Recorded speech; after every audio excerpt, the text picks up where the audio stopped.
Alléluia. Gloire à Jésus. Lève-moi ta main. Lève ta main. On avance maintenant ensemble. Sur ma route, je chanterai tes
Le thème ce matin que nous avons étudié, c'est comment être un homme d'impact.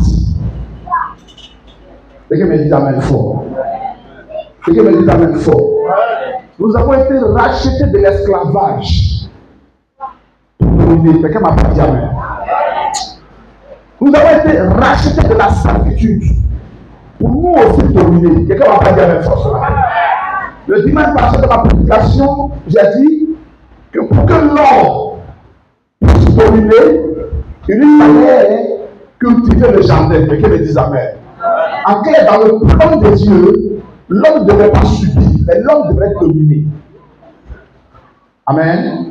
Donc ce matin, le thème, comment devenir un homme d'impact. Le premier point ce matin, c'est la puissance du Saint-Esprit sur notre vie. Vas-y. Mais la puissance du Saint-Esprit dans notre vie. Tu vas prendre Éphésiens 1, du verset 16 au verset 23. On va tous se lire. Seigneur, merci ce matin pour ta parole. Je bénis déjà ton nom parce que je te sais dans la salle. Je sais qu'après sa prédication, des vies sont touchées à jamais. Des personnes deviennent des personnes d'impact. À jamais, Père, les prêts ne sont plus à terre pendant que les sages sont sur les cheveux. Mais tu restaures le ministère de chacun. Tu restaures la vie de chacun pour la gloire de l'ange j'ai prié. Quelqu'un me dise amen fort. Alléluia, oui, Éphésiens 1, 16 à 23. J'ai lu la parole du Seigneur. En force non. Éphésiens 16, 1 à partir du verset 16. 16. Je ne cesse de rendre grâce pour vous. C'est une mention de vous dans mes prières. Je fais mention de vous dans mes prières. Verset 17. Afin que Dieu de notre Seigneur Jésus-Christ, Afin que Dieu, le Seigneur de notre Seigneur Jésus-Christ, lui, le Père de gloire, vous donne un esprit de sagesse avec des révélations. vous donne d'abord un esprit de sagesse, mais qui nous donne de découvrir la révélation. C'est une découverte. Donc, qui nous donne la sagesse et qui nous aide à découvrir Dans sa connaissance. dans sa connaissance. Oui. Verset 18. Et qui illumine les yeux de votre cœur. Qui ouvre les yeux de votre cœur, qui ouvre votre entendement, qui ouvre votre compréhension, pour que vous sachiez quelle est l'expérience qui s'attache à son appel. En clair, on n'avait jamais réalisé la dimension de la grâce dans votre vie. Donc, je prie que le Dieu des cieux vous ouvre les yeux afin que vous sachiez quelle est votre véritable identité en servant le Seigneur. quelle est la richesse de la gloire de son héritage qu'il réserve aussi. Avec nous l'infinie grandeur de sa puissance. Se manifestant avec efficacité par la vertu de sa force. Écoutez-moi très bien. La puissance se manifestant avec efficacité par la vertu de sa force en nous. Vas-y. Il a déployé en Christ. Il a déployé pour nous sa puissance en Christ. En le ressuscitant des morts. En le sortant du tombeau. Quelqu'un acclame Jésus-Christ de Nazareth ce matin. La puissance a sorti Jésus du jour de la mort. Et en le faisant asseoir à sa droite dans les lieux. Et désormais, il est assis dans les lieux élevés. Oui, vas-y. Verset de Dieu. Verset 21. Au-dessus de toute domination. Au-dessus de toute domination. Et toute autorité. De toute autorité, de toute entité. Jésus est élevé au-dessus de toute domination, au-dessus de toute entité, au-dessus de tout pouvoir. De toute puissance. De toute dignité. De tout quoi? De toute dignité. Dignité, quel que soit le trône, le nom de Jésus est plus puissant. Et de tout nom, je peux nommer. Tout nom qui puisse être donné sur la terre et dans les lieux élevés. Non seulement dans le siècle présent, Pas seulement maintenant, mais à perpétuité. mais encore pour le siècle à venir. C'est le 2. Il a tout mis sur ses pieds. Dieu a tout mis sous les pieds de Jésus. Et il va dire quelque chose qui nous intéresse. Et il a donné chef suprême à l'église. Et Jésus est le chef suprême de l'église. Qui est son corps. Qui est son corps. Donc toi et moi, nous formons le corps de ce Jésus qui est au-dessus de toute autorité, au-dessus de toute divinité, au-dessus de toute entité et sous les pieds duquel Dieu a positionné toute autorité qui puisse exister. Acclame le Seigneur ce matin. Tu peux te l'asseoir. Alléluia. La puissance. J'ai parlé d'un nombre d'impact. On va voir plusieurs vertus. Donc aujourd'hui, on va s'attarder sur la puissance. Quelle est la définition du mot puissance? Le sens étymologique selon le latin, le mot puissance veut dire protestas. Alléluia. Protestas en latin, qui veut dire puissance. Gloire à Jésus. Gloire à Jésus. Donc la puissance, c'est le caractère de ce qui peut nous faire. C'est de la capacité. C'est l'influence. La puissance, c'est le pouvoir. Quelqu'un me dit amen fort ce matin. Et ici, nous allons ce matin comprendre ce que la Bible nous dit. Il dit, je rends grâce à Dieu de ce que il vous ouvre l'esprit pour réaliser que vous n'êtes pas n'importe qui. Quelqu'un me dit amen fort. Vous voyez aujourd'hui, quand tu vas parcourir le monde des affaires, les chrétiens semblent être les derniers. Pourquoi? Parce que le chrétien, soit il n'est pas enseigné. Alléluia. Parce que beaucoup d'églises apportent votre argent et Dieu vous bénira. C'est pas ça le message de Christ. La mission du pasteur que je suis, que tu seras demain, c'est en Jean chapitre 15. Jésus dit, je suis le vrai simple. Mon Père est vigneron et vous êtes les branches. Quelqu'un me dit amen fort. C'est ces branches-là qu'on appelle les sarments. Donc, toute véritable branche est rattachée à l'arbre principal qui communique au fruit la sève. Quelqu'un me dit amen fort. Donc nous sommes censés vous communiquer la puissance que nous avons reçue dans le nom de Jésus de Nazareth. C'est pourquoi il ne devrait pas avoir de chrétiens morts dans l'église. Dis avec moi, je refuse d'être mort. Dis avec moi, je refuse ce matin d'être compté parmi les morts. Alléluia. Voilà, votre micro a commencé. Alléluia. Ça passe? Amen. Amen. Le micro va nous fatiguer. Bon, donne-moi l'ancien micro alors. Gloire à Jésus, quoi? C'est la table même. Une église qui ne peut plus manifester la puissance de Dieu est une église désarmée.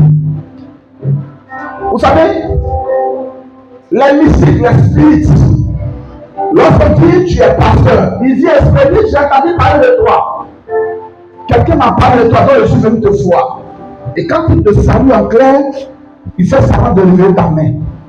Tu dis, le chrétien dans la famille, la tante vient, la grande soeur vient, te salue. En clair, en te saluant, il perd son pouvoir spirituel. Écoutez-moi, je vais parler de surnaturel. Je prends souvent l'exemple des animaux. La Bible déclare que la nature nous observe.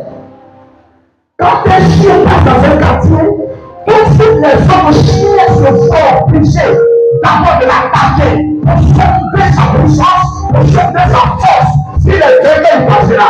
S'il n'est pas vainqueur, il ne passera pas. Quelqu'un ne va pas dire avec fort. Donc l'entreprise dans laquelle tu travailles, ton lieu où tu exerces ta profession, il y a des gens qui ont dans alliance avec des entités des ténèbres. Et toi, tu te dis tu es chrétien. Et toi, tu te dis tu es enfant de Dieu. Tu lui mets peur avec quelqu'un. Et tous les jours, c'est toi qui es malade. Tu lui donnes toi son marché d'une dame. Et tous les jours, c'est toi qui as faibli. Il y a quelque chose qui ne va pas. Alléluia. Alléluia. Le chrétien est déjà particulier.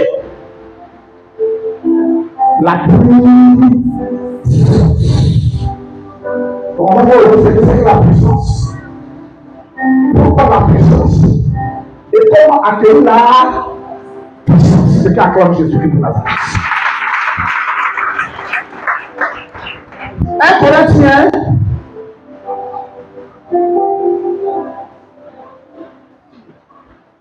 1 Corinthiens 4:20.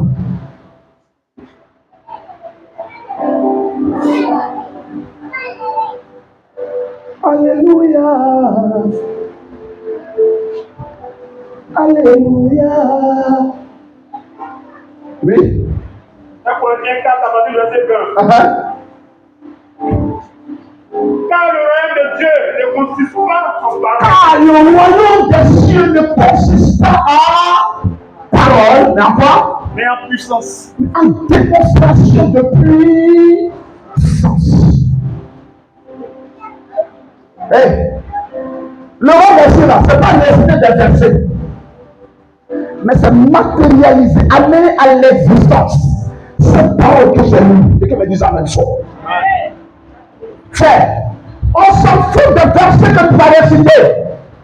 Mais je crois quand je vois l'œuvre, quand je vois la manifestation de cette parole que tu m'as donnée, et que me disent amen fort. Nous ne pouvons pas impacter dans nos générations. Nous ne pouvons pas impacter des chrétiens dans nos différentes familles. Parce que nous n'avons que des versets dans la bouche. Et on ne voit aucune œuvre relative à ces versets. La Bible dit, la parole, elle est vie. La parole est esprit. C'est-à-dire quoi? La parole peut se manifester. Et que me disent amen fort. Donc, toi, tu es chrétien et les sorciers sont pas à l'aise avec toi. Toi, tu te dis que tu es chrétien et les mystiques même te méprisent. Tu te dis que tu es chrétien dans l'entreprise. C'est toi de la basse classe alors que Dieu t'a donné l'esprit supérieur. Je vais briser ta vie quelque chose. Alléluia. Alléluia. La Bible déclare que vous n'avez pas idée que Dieu vous ouvre l'esprit pour comprendre que Christ vous a élevé au-dessus de toute domination, de toute puissance des ténèbres et de tout nom qui peut se donner sur la terre. En clair, un chrétien qui est rempli du Saint-Esprit, aucune maladie n'est d'autorité devant lui. Ce matin, ne confondez pas la puissance et le don de puissance qui est un don spirituel. Écoutez-moi très bien. Il y a un jeune pasteur qui est venu me voir, je lui dis, papa, moi je prie pour les malades sont guéris. Je chasse les démons. Mais il savait que la nuit, j'ai une femme de nuit. Comment c'est possible? C'est un don spirituel. Quelqu'un me dit avec fort. On appelle ce don le don de puissance. Tout le monde qui est puissant spirituellement parlant n'est pas forcément appelé à chasser un démon. Alléluia. C'est comme je peux prophétiser, mais je ne suis pas pour autant prophète. Donc, une prophétie est une manifestation du don spirituel qu'on appelle le don de la prophétie. Donc, je peux être évangéliste. Alléluia. Et l'esprit me saisit pour prophétiser. Ça ne fait pas pour un prophète. Un prophète, c'est quasiment une autre dimension d'après vous-même, c'est notre level. Amen. Amen. Donc ici, la puissance, c'est l'esprit qui prépare dans toi. La Bible déclare en Luc chapitre 4, verset 14, que Christ est revêtu dans l'autorité d'un enfant de Dieu. Quand tu es revêtu de la puissance, je te le dis en clair, aucun sorcier ne peut te supporter. Quand tu vas dans une maison, personne ne parviendra à changer son corps. Donc arriver simplement. Et dans le monde des ténèbres, la Bible dit, Jésus arrive à Gadara. Lorsqu'il fout les pieds à Gadara, il y avait un homme qu'on appelait le fou de Gadara. Aucune personne n'avait réussi à le dompter. On l'avait lié par des chaînes, mais il avait toujours réussi à pouvoir enfermer. Est-ce que je parle ce matin comme toi?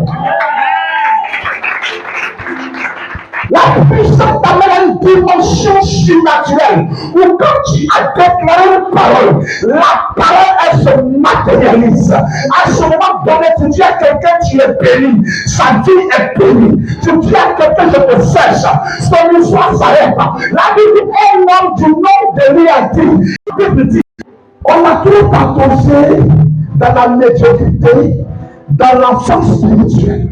Et Dieu me dit non, attention. Ce qui est en toi est fort. Quelqu'un me dit ça même fort. Et je vais dire ce matin que quelqu'un ce qui est en toi fort. Acclame fort Jésus.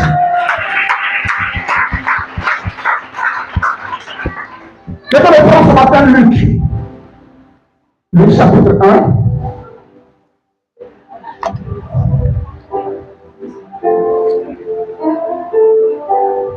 Le verset 17. Luc chapitre 1, le verset 16. Une autre personne n'est pas acte 1, 8. Luc 1, à partir du verset 17. Il marchera devant Dieu avec l'esprit et la puissance de lui. Il marchera devant Dieu avec lui. Avec l'esprit de Dieu. Et la puissance de lui. Et la puissance de lui. Donc, pour être un chrétien efficace, dans nos générations, pour ouvrir des peuples longtemps fermés. Quand il est parti dans la prison de l'Église, il dit, le bishop me dit, non, je suis pas là. Quand il est dans la démoniaque, comme il poursuit. Un chrétien rempli du Saint-Esprit. Les démons, ils sont sous le nom de Jésus. On dit ton frère pas de l'aile. On dit la vie à un monsieur qui est penché. Tu lui laisses le va arriver ici. Dieu va faire le reste. Pourquoi? Tu sais en qui tu es. Alléluia. Quand je disais que j'ai cru en Dieu véritablement et que je passe encore le décret de Dieu, nous sommes avec Dieu. Spirituellement de l'esprit et l'esprit. Quelqu'un m'a pas dit la même chose. Quelqu'un m'a dit ce matin.